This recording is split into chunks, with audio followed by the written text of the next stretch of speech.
So week 0 is officially in the books, and here's an update on my journey to predict every single FBS college football game this season. And as you can see, not exactly off to a hot start. So there's 5 games this past weekend. Both of the games that I thought were like truly toss-ups, I missed both of them. Looking at the first one, Kansas State, Iowa State, I knew this was going to be a really good game. I really liked Kansas State's front 7 going into the game. The front 7 dominated in the first half especially and in the third quarter. But Rocco Becht, he just made so many plays, man, and even a lot of them that don't show up in the stat sheet. Just a lot of big runs on third down and third down conversions. Really gutsy performance by Rocco, and really good win for Iowa State, who played really good on defense. And you can't really point to the miscues for Kansas State because Iowa State turned the ball over twice as well. I just really point to Rocco Becht, and he made a lot of gutsy plays with his feet and a couple of really good throws in the rain.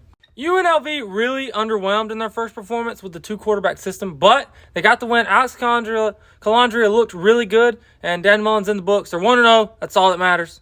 Kansas dominated Fresno State. I expected Kansas to win this game by double digits, but they looked more dominant than I thought they would with a 31-7 win. Jalen Daniels is here. He looks ready to be an absolute monster in his final season of college football. He's going to be one of the best players in the Big 12 this year. Watch out for the Jayhawks. Could be a sleeper. Death taxes in the Western Kentucky Air Raid.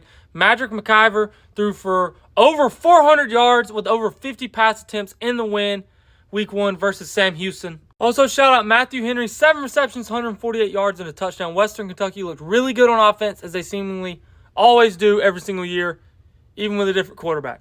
Stanford, Hawaii, and I went with Stanford in this game, and I didn't feel good about it at all. I felt way worse about this pick than I did the Kansas State pick.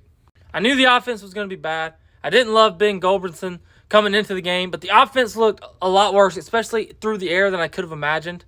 And I went with Stanford. A lot of the reason was, I felt really bad for the fans with the rough offseason they had. I thought Stanford was going to be fired up, and I really wanted them to win. It's going to be a long season for Stanford. They're really going to struggle in conference play, even though it is the ACC.